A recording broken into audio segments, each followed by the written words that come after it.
오늘은 한가위 추석 명절입니다. 사람들 말하지요. 더도 말고 덜도 말고 한가위만 같아라. 왜 사람들은 한가위만 같아라 라고 말을 할까요? 그것은 먹는 것과 관련이 있을 것 같습니다. 지금은 추수의 계절입니다. 먹거리 걱정이 없습니다. 논과 밭에서 추수한 곡식과 과일과 먹거리가 가득한 계절입니다. 배를 골았던 보릿고개 시절과 비교해 보면 얼마나 풍요로운지 이보다 더 좋은 계절이 없습니다. 물론 모든 사람들에게 해당되는 것은 아닙니다. 풍요로움을 즐기는 사람들이 있는가 하면 여전히 빈궁한 삶을 사는 사람들도 있습니다. 1년 365일 풍요롭게 사는 사람들도 있지만 평생을 가난하고 구차하게 사는 사람들도 있습니다. 한가위를 맞이하여 오랜만에 가족들이 모여 행복하게 이야기꽃을 피우는 사람들, 또 그런 가정이 있습니다. 또 반면에 쓸쓸하고 허전하게 추석을 보내는 사람들도 있을 것입니다. 10일이라고 하는 최장의 추석 연휴를 맞이하여 해외로 여행을 떠나는 수많은 사람들로 공항은 북적거린다는데 국내 여행은 고사하고 고향에 내려가지도 못하고 가족과 함께 하지도 못하고 여전히 일을 해야만 하고 야근까지 해야만 하는 사람들도 있습니다. 시간이 흘렀다고는 하지만 여전히 아픔과 고통 속에 있는 세월호의 가족들, 불의의 사고로 가족을 잃어버린 사람들, 최근 군에서 사랑하는 아들을 잃은 부모님과 그 가족들은 어떻게 추석 명절을 보내고 있을까요? 사람들에게 묻습니다. 어떻게 살고 싶습니까? 어떤 삶을 살고 싶습니까? 사람들은 단순하게 대답을 하지요. 많이 바라지 않습니다. 평범하게 살고 싶습니다. 그런데 가만 생각해 보면 평범하게 사는 것도 쉽지가 않습니다. 과연 평범하게 사는 사람들이 얼마나 될까? 산의 진미는 아니어도 먹을 것 걱정하지 않고 고대광신은 아니어도 작고 소박하지만 집 걱정하지 않고 연봉은 높지 않아도 안정된 직장에 다닐 수 있고 무병장수는 아니어도 아플 때 병원에 갈 형편은 되고 또 옆에서 따뜻한 마음으로 돌봐줄 가족이 있다면 좋겠지요. 사람들이 이러한 삶을 꿈꾸겠지요. 이게 바로 평범한 삶이다라고 말을 하겠지요. 여러분, 같이 아파하고 같이 즐거워하고 끝까지 같이 해줄 가족, 식구들이 있다면 얼마나 좋을까요? 그런데 문제는 이러한 평범한 삶을 살지 못하는 사람들이 더 많다는 것입니다. 여러 이유와 사정으로 즐거운 명절이 아니라 무겁고 우울한 명절을 보내는 사람들이 참 많이 있습니다. 우리는 지난 시간에 사탄이 하는 일에 대해 묵상을 했습니다. 우리는 사탄을 무시하거나 과대평가해서도 안 됩니다. 모든 것을 사탄의 탓으로 돌려서도 안 된다는 말입니다. 사탄은 실제 하는 영적인 존재입니다. 사탄은 머리에 붉은 뿔이 달려있고 꼬리가 달린 우스꽝스러운 존재가 아니라 사탄은 눈에 보이지 않는 영적인 존재입니다. 영적인 존재인 사탄은 가로막는 존재, 분리시키는 존재입니다. 사탄은 하나님과 사람 사이를 막고 분리시킵니다. 진리의 말씀으로 가는 길을 막고 사람들을 말씀으로부터 분리시킵니다. 또 사탄은 사람과 사람 사이를 막습니다. 사람과 사람 사이를 막고 사람과 사람 사이를 분리시킵니다. 또한 공동체 안에서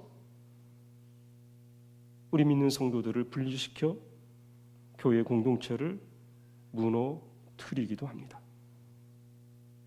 사탄의 이러한 시도와 노력은 에덴 동산에서부터 시작하여 예수님의 구원의 역사 가운데에도 그리고 지금 이 순간에도 계속되고 있다는 사실입니다. 바울의 사역 안에는 항상 사탄의 회방과 방해가 있었습니다. 핍박과 박해가 있었습니다. 가로막음과 분리가 있었습니다. 바울은 데살로니가 교회를 방문하기를 간절히 원했습니다. 열심으로 할 수 있는 한 데살로니가 교회를 방문하고자 했습니다. 그리고 그렇게 시도를 했습니다. 그런데 가지 못했습니다. 왜냐하면 사탄이 막았기 때문입니다. 그러면 바울과 사역자들의 분위기는 어땠을까? 데살로니가 교회는 어땠을까? 불안했을까? 염려했을까? 침울한 분위기였을까? 그렇지 않았다는 것입니다. 오늘 본문의 분위기는 전혀 다른 분위기임을 우리에게 말씀해 주고 있는데, 여러분 19절, 20절의 말씀을 우리 다시 한번 읽어보도록 하겠습니다. 19절, 20절 말씀 읽겠습니다. 시작. 우리의 소망이나 기쁨이나 자랑의 면류관이 무엇이냐? 그가 강림하실 때 우리 주 예수 앞에 너희가 아니냐? 너희는 우리의 영광이요 기쁨이니라. 여러분 보십시오. 데살로니가 교회와 성도들을 향한 바울의 고백입니다. 상황만 놓고 본다면 염려하고 걱정해야 하는 분위기입니다. 사탄이 가로막고 분리시켰습니다. 사탄의 이간질이 극에 달해 있습니다. 바울은 빨리 가서 교회를 위로하고 다독여야 합니다. 사람들의 오해도 풀어주어야 합니다. 그리고 핍박과 박해로 인해서 교회와 성도들이 어떻게 될지 한치 앞도 내다볼 수 없는 심각한 상황이라고 우리는 말할 수 있습니다. 바울 자신도 언제 순교의 자리에 서게 될지 가늠할 수 없는 상황입니다. 굉장히 다급한 상황이고 발을 동동거릴 수밖에 없는 상황입니다. 여러분, 막힘과 분리는 사람들을 불안하게 합니다. 걱정하게 합니다. 절망하게 하고 침울하게 합니다. 여러분, 우리의 인생의 길이 막혔다. 불안하지요.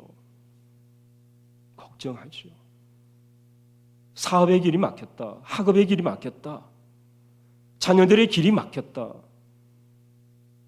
우리가 걱정하고 불안해합니다. 그런데 오늘 본문의 바울은 불안해하지 않습니다. 염려하지 않습니다. 오히려 데살로니가 교회와 성도들을 위로합니다. 너희는 우리의 소망이다. 너희는 우리의 기쁨이다. 너희는 자랑의 면류관이다. 너희는 영광이다. 여러분, 이 이야기를 들은 데살로니가 교회와 성도들은 얼마나 큰 힘과 위로가 되었을까요? 핍박이 있었습니다. 박해가 있었습니다. 자신들을 그렇게 돌보았던 바울은 없습니다. 바울을 기다렸지만 바울은 오지 않습니다. 그런데 편지 한 통이 전달되었습니다. 그 편지에서 바울이 자신들을 향해서 말을 하는 거지요. 너희는 우리의 소망이다. 너희는 우리의 기쁨이다. 너희는 우리의 자랑의 면류관이다. 너희는 영광이다. 얼마나 힘이 되었을까? 얼마나 위로가 되었을까요? 여러분, 바울은 어떻게 이런 말을 할 수 있을까요? 그렇습니다. 바울에게는 믿음이 있었습니다. 바울에게는 믿음이 있었습니다. 어떤 믿음이었을까? 그것은 눈에 보이고 손으로 잡을 수 있는 것에 대한 믿음이 아니었습니다. 데살로니가 비행기표가 있어서도 아닙니다. 안전한 선교 여행 일정이 마련되어서도 아닙니다. 든든한 후원자가 있어서도 아닙니다. 반대로 데살로니가 교회 성도들이 자신을 찾아올 거다라고 하는 그러한 소식 때문도 아닙니다. 자신이 세운 데살로니가 교회와 성도들이 잘나서도 아닙니다. 그들이 가진 화려한 이력이나 그들이 만들어낸 풍성한 열매 때문도 아닙니다. 그러면 무엇 때문일까? 무엇을 가지고 그렇게 믿으며 나아가고 있는가라는 거죠. 여러분 19절의 말씀을 다시 한번 보십시오. 질문에 대한 실마리가 되는 단어 하나를 우리가 발견하게 되는데 그것은 바로 강림하실 때입니다.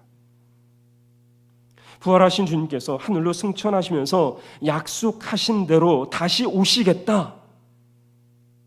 바로 그때, 그 강림하실 때, 바울은 그 강림하실 때를 생각했습니다. 그렇다면 왜 바울이 주의 강림을 이야기할까?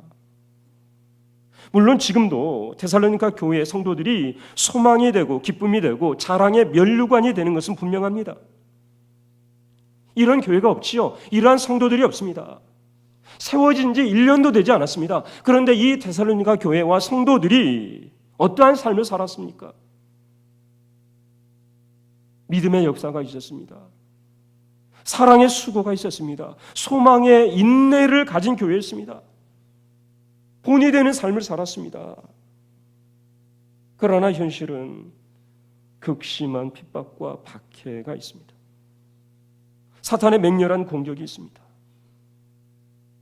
만날 수도 없습니다. 갈 수도 없습니다. 안부를 확인할 수도 없습니다. 염려하고 걱정할 수밖에 없는 상황입니다. 어떻게 해야 될까요? 무엇을 생각해야 될까요? 바울에게 있어서 중요한 것은 지금 이 순간이 아니다라는 말씀입니다. 물론 지금 이 순간 믿음으로 사는 것도 대단히 중요합니다. 지금 이 순간에도 죽어가는 사람들이 얼마나 많습니까? 지금 이 순간에도 예수 그리스도를 부인하고 대적하는 세력들이 얼마나 많습니까? 지금 이 순간에도 사탄에게 사로잡혀 사는 사람들이 얼마나 많습니까? 지금 이 순간 믿음의 자리에 있다는 것 정말 소중하고 귀한 일입니다. 그러나 이 귀한 믿음을 주의 강림하실 때까지 지킬 수 있느냐라는 거지요. 유지할 수 있느냐라는 거예요. 이런 의미에서 사도 바울은 주의 강림의 때를 생각하고 있습니다. 여러분 생각해 보십시오. 예수를 영접하고 잘 믿다가 믿음의 길에서 떠나간 사람들이 많습니다. 중고등학교 시절에, 청년 시절에 얼마나 열심히 신앙생활을 했는지 모릅니다.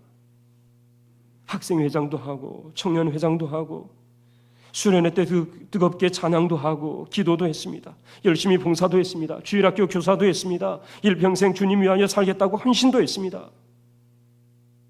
그런 사람들이, 그런 청년들이, 그런 우리의 자녀들이 지금 어디에 있느냐라는 거지요. 그들이 지금 신앙생활을 제대로 하고 있느냐라는 겁니다. 이런 사람들이 우리 주변에 얼마나 많습니까? 여러분 무너진 교회를 생각해 보십시오. 타락한 목회자들을 생각해 보십시오. 처음부터 그랬을까요? 처음부터 그렇게 타락의 길을 걸어왔을까요? 그렇지 않았겠지요. 분명 신실하게 거룩하게 하나님 앞에서 쓰임받았던 때가 있었겠지요. 첫사랑의 감격과 기쁨과 감사가 그들에게도 있었겠지요. 그런데 지키지 못했습니다. 유지하지 못했습니다. 여러분 그렇습니다. 장담할 수가 없습니다. 우리의 믿음은 지금 이 순간 결판 나지 않습니다. 끝까지 가봐야 합니다. 어디까지 가봐야 할까요? 주의 강림하실 때까지입니다. 누가 언제 믿음을 쳐버릴지 장담할 수도 없습니다. 누가 언제 신앙의 길에서 되돌아설지 보장할 수가 없습니다. 누가 언제 핍박과 박해가 무서워서 아니면 세상의 부귀와 영화 때문에 주님을 배반할지 알 수가 없습니다. 주의 강림하실 때까지 가봐야 합니다. 바울은 주님의 강림의 때를 바라봤습니다. 그리고 그 때를 생각했습니다. 그러면서 고백을 하죠. 너희는 우리의 소망이다. 너희는 우리의 기쁨이다. 너희는 우리의 자랑이다. 너희는 우리의 영광이다. 여러분, 이게 무슨 말일까요?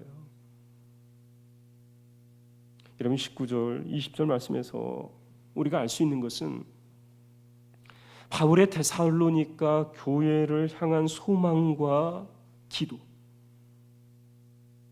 이 19절과 20절 말씀에 바울의 소망 그리고 바울의 기도가 담겨져 있다라는 거죠. 여러분, 29절과 20절의 말씀을 여러분 풀어서 우리가 생각해 본다면, 데살로니가 교회 성도들아, 너희가 지금 어렵고 힘든 상황이지만, 핍박과 박해가 있지만 너희가 믿음의 다림줄을 붙들고 지금과 같이 나아간다면 반드시 주의 강림하실 때에 주 예수 앞에서 너희는 우리의 소망과 기쁨과 자랑과 영광이 될 것이다. 그러니 힘을 내어라. 말씀을 붙들어라. 절망하지 말아라. 근심하지 말아라. 염려하지 말아라. 주님만을 바라보고 의지하라. 바로 이 말을 하고 있는 것이겠죠. 여러분, 하나님께서 원하시는 공동체는 어떤 공동체일까요? 바로 이런 공동체 아니겠습니까? 누가 얼마나 가졌느냐, 누가 얼마나 높으냐, 누가 얼마나 크냐, 누가 얼마나 힘이 세냐에 따라서 자리가 정해지고 권한이 부여되고 특권이 주어지는 것이 아니라 믿음의 사람들이 서로 격려하고 말씀을 붙들고 기도하면서 주의 강림의 때까지 함께 믿음의 길을 걸어가기를 훈련하는 곳이 바로 건강한 교회요, 하나님께서 원하시는 공동체라는 사실입니다. 이러한 공동체가 주님 앞에서 소망과 기쁨과 자랑과 영광이 된다는 말씀입니다. 우리 신림 공동체가 이러한 믿음의 공동체가 되기를 원합니다. 또한 모든 우리 성도들이 주님 앞에서 소망과 기쁨과 자랑과 영광이 되기를 간절히 소원합니다. 시험이 없는 인생 없습니다. 모든 인생에게는 시험이 있습니다. 연약한 육신을 가진 인생들에게 시험은 반드시 따라오게 되어 있습니다. 사탄의 집요한 공격 계속될 것입니다. 예수님도 시험을 받으셨습니다. 빵과 세상의 부귀와 영화, 권력으로 시험을 받으셨습니다. 뿐만 아니라 가장 가까운 사람들을 통해서도 시험을 받으셨습니다. 십자가의 고난과 십자가의 극한의 고통을 통해서도 시험을 받으셨습니다. 그러나 이 모든 시험을 예수님께서는 보란듯이 이기셨습니다. 그렇습니다. 교회의 역사는 핍박과 박해의 역사입니다. 믿음의 선진들의 삶은 고난과 시험의 연속이었습니다. 수월하게 신앙생활한 사람들은 없습니다. 위대한 신앙의 사람들에게는 상상 그 이상의 시련과 어려움이 있었습니다. 우리는 어떻게 해야 할까요? 누구를 의지하고 무엇을 붙들어야 할까요? 바울이 주의 강림의 때를 바라보았다고 하는 것은 주님을 의지했다는 말입니다. 여러분, 믿음의 성패는 누구를 의지하고 누구를 찾느냐에 달려 있습니다. 우리는 새벽마다 이사야 선지자를 통해 주시는 하나님의 말씀을 묵상하고 있습니다. 하나님께서 말씀하십니다. 유다 백성들아, 애굽을 의지하지 말아라. 아무리 눈앞에 보이는 아수르가 무서워도 애굽으로 내려가지 말라. 애굽의 말과 병거와 마병이 너희를 구원해 줄 수가 없다. 그러니 애굽으로 내려가지 말아라. 애굽을 의지하지 말아라.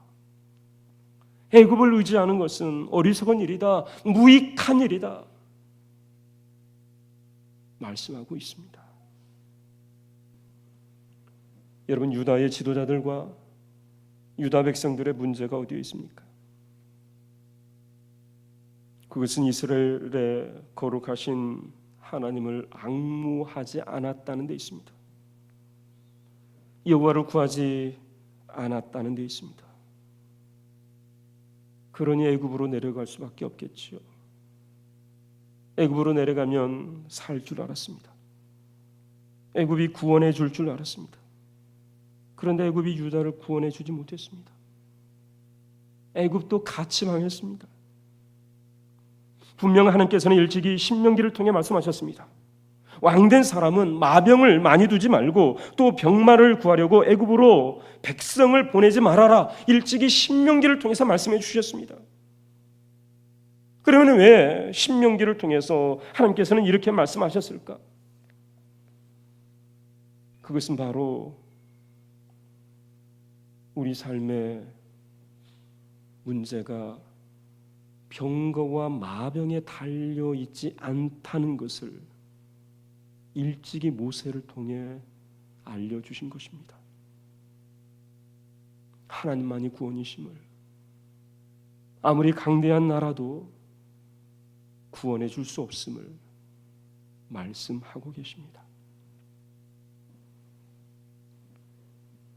10월 1일 지난 주일 밤이죠.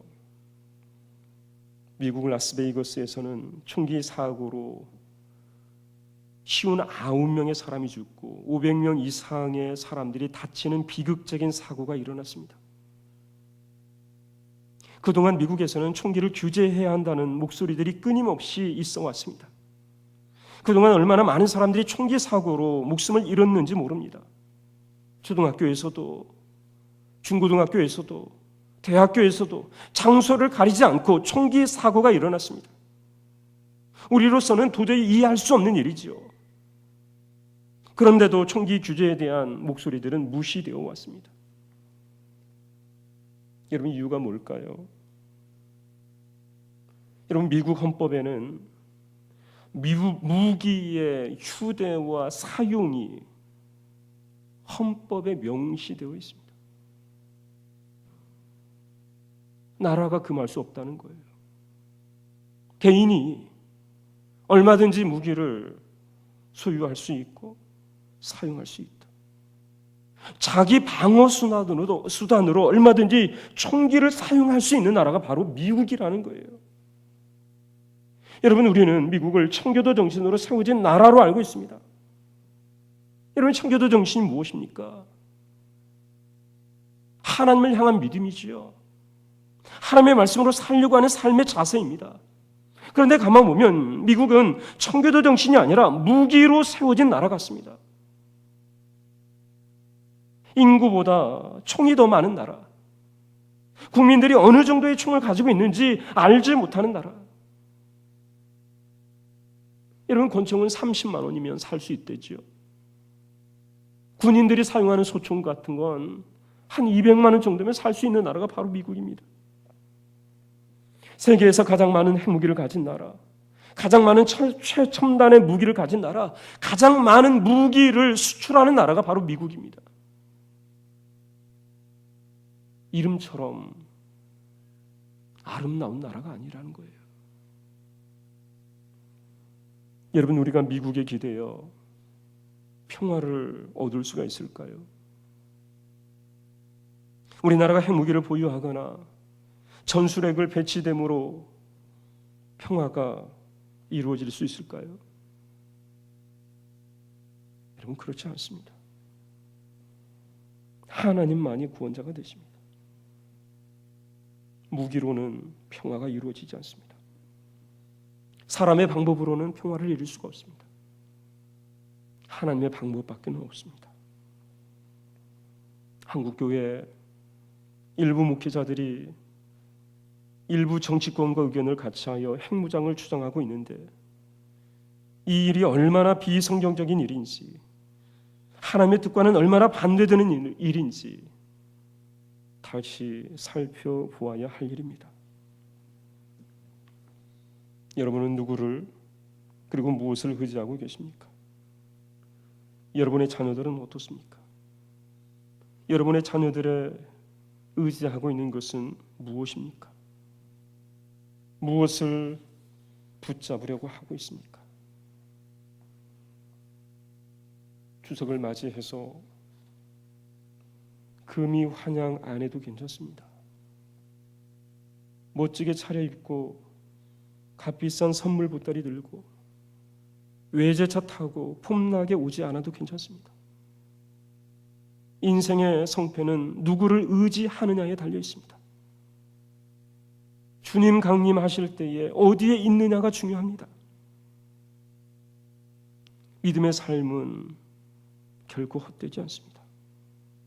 지금은 비록 어려움이 있어도, 고난이 있어도, 세상적인 기준에서 볼 때에 볼품이 없다 할지라도 소망의 다림줄을 붙들고 인내로서 믿음의 길을 걸으면 주님께서 강림하실 때에 반드시 주님 앞에 서게 될 거라는 것입니다.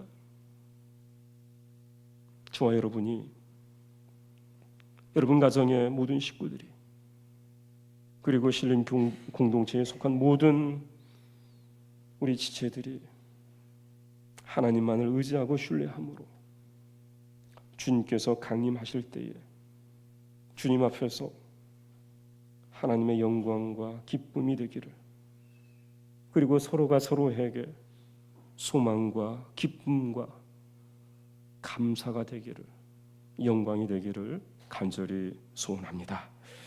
기도하겠습니다. 살아계신 하나님, 하나님만을 의지하며 살겠습니다. 우리의 결심과 결단이 흔들리지 않도록 날마다 저희를 붙들어 주시고 말씀하여 주시고 말씀에 귀 기울이며 주님의 재림에 나를 바라보고 소망하며 나아가는 우리 모두의 삶이 될 수 있도록 인도하여 주옵소서.